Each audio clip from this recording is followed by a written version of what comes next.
ಕನ್ನಡದ ನಂಬರ್ 1 ದಿನಪತ್ರಿಕೆ ವಿಜಯವಾಣಿಯಲ್ಲಿ ಪ್ರಕಟವಾಗಿರುವ ಈ ದಿನದ ಮಹತ್ವದ ಸುದ್ದಿಗಳನ್ನೊಮ್ಮೆ ನೋಡಿ ಬರೋಣ. ಕೊಲ್ಲಿ ಕದನಕ್ಕೆ ವಿರಾಮ ಬಿದ್ದ ಬೆನ್ನಲ್ಲೇ ಸಂಧಾನ ಸೂತ್ರವನ್ನು ಅಂತಿಮಗೊಳಿಸುವ ನಿಟ್ಟಿನಲ್ಲಿ ಶನಿವಾರ ಪಾಕಿಸ್ತಾನದ ಇಸ್ಲಾಮಾಬಾದ್ನಲ್ಲಿ ಅಮೆರಿಕ ಇರಾನ್ ಮುಖಾಮುಖಿಯಾಗಲಿದೆ. ಇಡೀ ವಿಶ್ವ ಕುತೂಹಲದ ಕಂಗಳಲ್ಲಿ ನೋಡುತ್ತಿರುವ ಈ ಸಭೆಯಲ್ಲಿ ಭಾಗಿಯಾಗಲು ಪಾಕಿಸ್ತಾನಕ್ಕೆ ಆಗಮಿಸಿರುವ ಅಮೆರಿಕ ಉಪಾಧ್ಯಕ್ಷ ಜೆಡಿ ವ್ಯಾನ್ಸ್ ನಮ್ಮೊಂದಿಗೆ ಆಟ ಆಡಬೇಡಿ ಎಂದು ಇರಾನ್ಗೆ ನೇರ ಎಚ್ಚರಿಕೆ ನೀಡಿದ್ದಾರೆ. ಇನ್ನು ಅಮೆರಿಕ ಅಧ್ಯಕ್ಷ ಡೊನಾಲ್ಡ್ ಟ್ರಂಪ್ ಕೂಡ ಇನ್ನಷ್ಟು ಸುಧಾರಿತ ಶಸ್ತ್ರಾಸ್ತ್ರಗಳನ್ನು ಹಡಗುಗಳಿಗೆ ತುಂಬುತ್ತಿದ್ದೇವೆ ಎನ್ನುವ ಮೂಲಕ ಇರಾನ್ಗೆ ಯುದ್ಧ ಮುಗಿದಿಲ್ಲ ಎಂಬ ಸಂದೇಶ ನೀಡಿದ್ದಾರೆ. ಈ ಸುದ್ದಿಗೆ ಮುಖಪುಟ ನೋಡಿ. ಹೋರ್ಮುಜ್ ಜಲಸಂಧಿಯು ಪುರಾತನ ಕಾಲದಿಂದಲೂ ಪೂರ್ವ ಮತ್ತು ಪಶ್ಚಿಮದ ನಡುವಿನ ಪ್ರಮುಖ ವ್ಯಾಪಾರ ಕೊಂಡಿಯಾಗಿದೆ. ಈ ಮಾರ್ಗವು ಪರ್ಷಿಯನ್ ಸಾಮ್ರಾಜ್ಯದ ಕಾಲದಿಂದಲೂ ವ್ಯಾಪಾರಕ್ಕೆ ಮುಕ್ತವಾಗಿತ್ತು. ಅಂದಿನ ರಾಜರು ಈ ಮಾರ್ಗದ ಮೂಲಕ ಹೋಗುವ ಹಡಗುಗಳ ರಕ್ಷಣೆಗಾಗಿ ಮತ್ತು ವ್ಯಾಪಾರದ ಹಕ್ಕಿಗಾಗಿ ಸುಂಕವನ್ನು ವಸೂಲಿ ಮಾಡ್ತಾ ಇದ್ರು. 10ರಿಂದ 17ನೇ ಶತಮಾನದವರೆಗೆ ಹೋರ್ಮುಜ್ ಎಂಬ ಪ್ರತ್ಯೇಕ ರಾಜ್ಯವೇ ಇತ್ತು.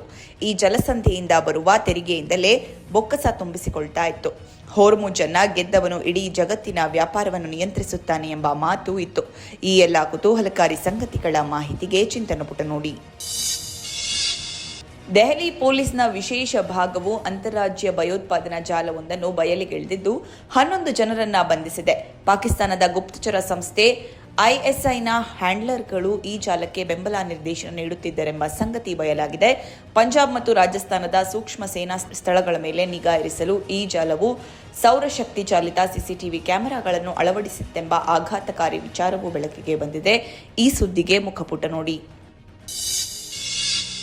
ಉಪಚುನಾವಣೆಯ ರಾಜಕೀಯ ಕಾವು ತಣ್ಣಗಾಗುತ್ತಿದ್ದಂತೆಯೇ ರಾಜ್ಯ ಸರ್ಕಾರ ಆಡಳಿತ ಯಂತ್ರ ಇದೀಗ ಒಳ ಮೀಸಲಾತಿ ಹಂಚಿಕೆ ಎಂಬ ಅತ್ಯಂತ ಸೂಕ್ಷ್ಮ ಹಾಗೂ ಮಹತ್ವದ ಸವಾಲಿಗೆ ಮುಖಾಮುಖಿಯಾಗಿದೆ. ಸಾಮಾಜಿಕ ನ್ಯಾಯದ ಕಲ್ಪನೆ ಸಾಕಾರಗೊಳಿಸುವ ಹಾದಿಯಲ್ಲಿ ಇದೊಂದು ನಿರ್ಣಾಯಕ ಘಟ್ಟವಾಗಿರುವುದರಿಂದ ಸರ್ವರಿಗೂ ಸಮಪಾಲು ಒದಗಿಸುವ ಬಹುದೊಡ್ಡ ಜವಾಬ್ದಾರಿ ಸರ್ಕಾರದ ಹೆಗಲಿಗೇರಿದೆ. ಈ ಸುದ್ದಿಗೆ ವಿಜಯವಾಣಿ ಓದಿ. ಬಾಗಲಕೋಟೆ ಮತ್ತು ದಾವಣಗೆರೆ ದಕ್ಷಿಣ ವಿಧಾನಸಭಾ ಕ್ಷೇತ್ರದ ಉಪಚುನಾವಣೆಯಲ್ಲಿ ಕಾಂಗ್ರೆಸ್ ಅಭ್ಯರ್ಥಿಗಳನ್ನು ಸೋಲಿಸಲು ಸ್ವಪಕ್ಷದ ಕೆಲ ಹಿರಿಯರೇ ಷಡ್ಯಂತ್ರ ರೂಪಿಸಿದ್ದರು ಎಂಬ ಅಸಮಾಧಾನದ ಕಿಡಿ ಹೊತ್ತಿಕೊಂಡಿದೆ. ಶುಕ್ರವಾರ ಕೆಪಿಸಿಸಿ ಕಚೇರಿಯಲ್ಲಿ ಸುದ್ದಿಗೋಷ್ಠಿ ನಡೆಸಿದ ವಿಧಾನ ಪರಿಷತ್ನ ಸರ್ಕಾರದ ಮುಖ್ಯ ಸಚೇತಕ ಸಲೀಂ ಅಹಮದ್ ಈ ಕುರಿತು ಬೇಸರ ಹೊರಹಾಕಿದ್ರು. ಈ ಸುದ್ದಿಗೆ ಇಂದಿನ ಸಂಚಿಕೆ ಓದಿ. ಶುಕ್ರವಾರ ಭಾರತೀಯ ಷೇರು ಮಾರುಕಟ್ಟೆ ಶೇಕಡ 1ಕ್ಕಿಂತ ಹೆಚ್ಚು ಚೇತರಿಕೆ ಕಂಡಿದೆ. ಸೆನ್ಸೆಕ್ಸ್ 918.60 ಅಂಕ ಏರಿಕೆ ಕಂಡು 77,550.25ರಲ್ಲಿ ಸ್ಥಿರವಾದರೆ ನಿಫ್ಟಿ ಕೂಡ 275.50 ಅಂಕ ಏರಿಕೆಯೊಂದಿಗೆ 24,050.60ಗೆ ತಲುಪಿದೆ. ಇನ್ನು ಶುಕ್ರವಾರ ದೇಶೀಯ ಮಾರುಕಟ್ಟೆಯಲ್ಲಿ ಚಿನ್ನ ಬೆಳ್ಳಿ ಬೆಲೆಯಲ್ಲಿ ಏರಿಕೆ ಕಂಡುಬಂದಿದೆ. ಬೆಳ್ಳಿ ಬೆಲೆ ಪ್ರತಿ ಕೆಜಿಗೆ 3,800 ರೂಪಾಯಿ ಏರಿಕೆ ಕಂಡು 2,47,000 ರೂಪಾಯಿಗೆ ತಲುಪಿದೆ. ಗುರುವಾರ ಇದು 2,43,200 ರೂಪಾಯಿಗೆ ಇಳಿದಿತ್ತು. ಶೇಕಡ 99.9 ಶುದ್ಧತೆಯ 10 ಗ್ರಾಂ ಚಿನ್ನದ ಬೆಲೆ 400 ರೂಪಾಯಿ ಏರಿಕೆ ಕಂಡು 1,55,300 ರೂಪಾಯಿಗೆ ತಲುಪಿದೆ. ಈ ಸುದ್ದಿಗೆ ಮನಿ ಮಾತು ನೋಡಿ. ಹಿರಿಯ ವಿದ್ವಾಂಸ ಹಾಗೂ ಸಾಹಿತಿ ಡಾಕ್ಟರ್ ಎಸ್.ಆರ್. ರಾಮಸ್ವಾಮಿ ಅವರು ವಯೋಸಹಜ ಅನಾರೋಗ್ಯ ಸಮಸ್ಯೆಯಿಂದ ಬೆಂಗಳೂರಿನ ಶಂಕರಪುರದ ರಂಗರಾವ್ ರಸ್ತೆಯಲ್ಲಿನ ಸ್ವಗೃಹದಲ್ಲಿ ಶುಕ್ರವಾರ ಬೆಳಗ್ಗೆ ಕೊನೆಯುಸಿರೆಳೆದರು. ಈ ಸುದ್ದಿಗೆ ಇಂದಿನ ಸಂಚಿಕೆ ಓದಿ. ಬಿಂದಾಸ್ ಹುಡುಗಿ ಹನ್ಸಿಕಾ ಮೋಟ್ವಾನಿ ಇತ್ತೀಚೆಗೆ ಪತಿ ಸೊಹೈಲ್ ಕುಟೂರಿಯ ಜತೆಗಿನ ದಾಂಪತ್ಯ ಸಂಬಂಧ ಮುರಿದುಕೊಂಡ ಕಾರಣ ಸುದ್ದಿಯಲ್ಲಿದ್ದರು.